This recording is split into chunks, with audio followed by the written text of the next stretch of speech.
I am now glad to introduce Dan Ioshpe. You are the COP30 Climate High-Level Champion of Brazil, and you also have many roles as a business leader. I'm glad to hand over to you to present the 5-year plan for global climate action, which we also just heard being introduced. Thank you so much. It's really good to be here with you. As Nora, I also have a presentation here, so if you could bring up the slides. Yes, thank you so much. And very happy to be with such distinguished panel members as well. If you could go to slide 2. As COP30 climate high-level champion, my major task is to speed up implementation. That means working across systems to translate commitments into real outcomes for people, businesses, and communities in support of the UNFCCC process and towards the achievement of the Paris Agreement objectives. The climate action agenda has to be achievable, investable, and aligned with socioeconomic development goals. And it has to foster 365 days per year, 24 hours per day, the acceleration of the implementation era as proposed in Belém and as just commented by Nora. This slide shows the structure of the 5-year plan, which you will be able to see in more detail. So if you can go to the next slide, please. Here we show that the COP30 action agenda with its new architecture for implementation as effectively as we try to build an engine for implementation. So the first global stocktake provided a blueprint of how to achieve the Paris Agreement objectives. And at COP30, we launched this unified global action agenda, bringing a sort of a new dynamic to global climate action, better aligning the efforts of businesses, civil society, and all levels of government. This involved a shift in mindset and approach as we position the action agenda at the center stage and as a fundamental process for the implementation of the agreed outcomes of the global stocktake.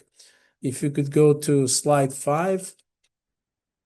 Here we describe the 5-year plan mission, vision, and principles. And as a general comment, and you will have all these slides available to you to go in more detail. It's focused on voluntary actions of non-party stakeholders and national governments, and it is designed to scale solutions and take away obstacles for implementation for each one of these solutions. And it's guided by overarching principles that will provide clarity and direction that many of you have requested over time. If we can go to slide 6. As Nora also presented, so these are the 6 axles, which are literally and fully connected to the global stocktake. So number 1, energy, industry, and transport. Number 2, forest, ocean, and biodiversity. Number 3, agriculture and food systems. Number 4, cities, infrastructure, and water. Number 5, human and social development. And number 6, the enablers and accelerators to do the above, including finance, technology, and capacity building. And this is very much the heart of this new architecture. And we really work to have this as a mid-long-term heart of the process. The activation groups are connected to those 6 axes, and that's where the initiatives come together to report on their progress and design their plans to accelerate solutions. The plans to accelerate solutions are very practical, and they help scale and speed up implementation of specific solutions. This new architecture for the action agenda give us the framework to align everyone around concrete solutions and allow all of us to work full-time, year-round on implementation. If we can go to slide 7, please. The structure is supposed to provide clarity and stability to review to the existing initiatives, sorry.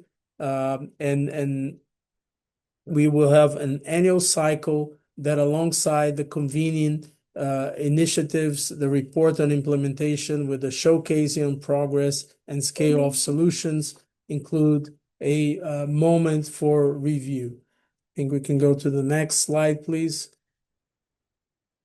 The monitoring and transparency, very important. So the action agenda will continue to enhance transparency, inviting initiatives to track progress and encouraging analysis against each initiative's key performance indicators and time frame, all in line with the agreed outcomes of the global stocktake.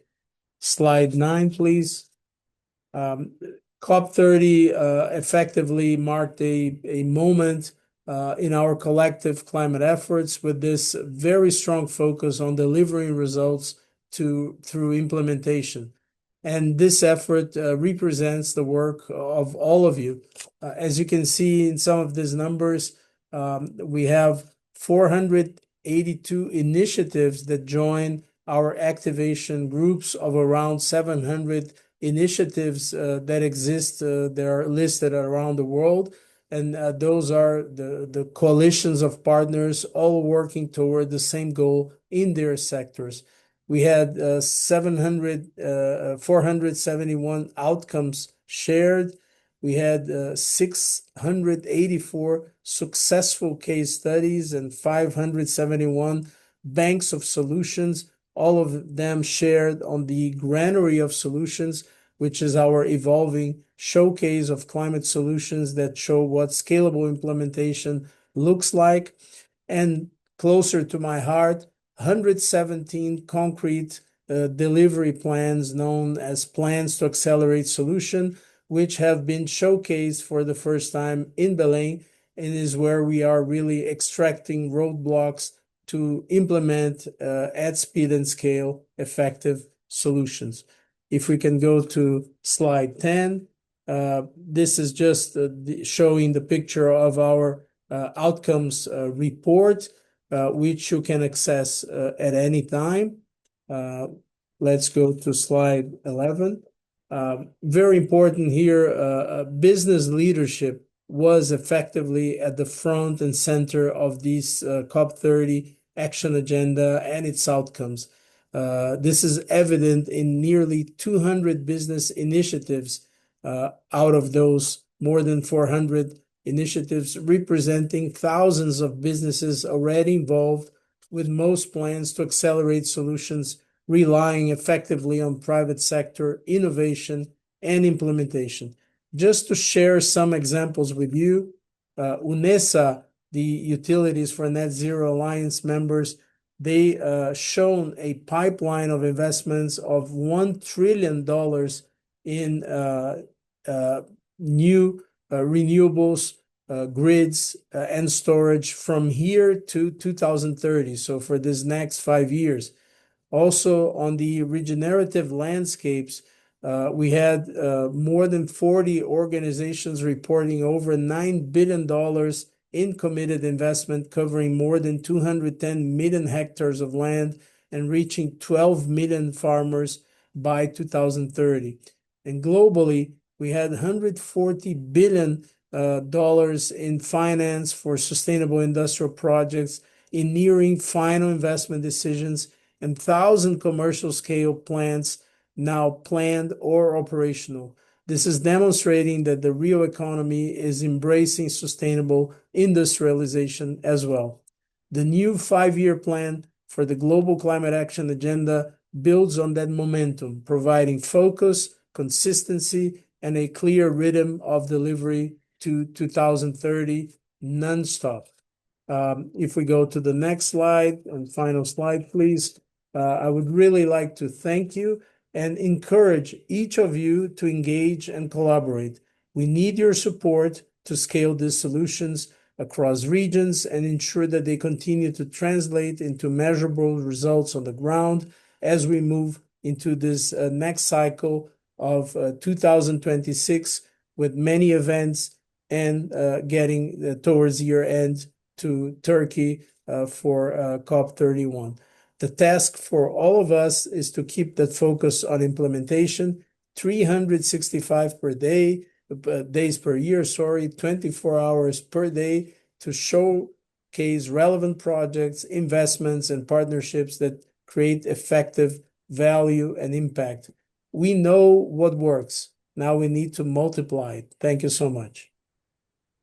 Thank you, Dan, for your leadership and for this really clear overview. It's really amazing to see how corporate climate action has come so far. And as you mentioned, it's all about implementation and acceleration at this time, and those are exciting times.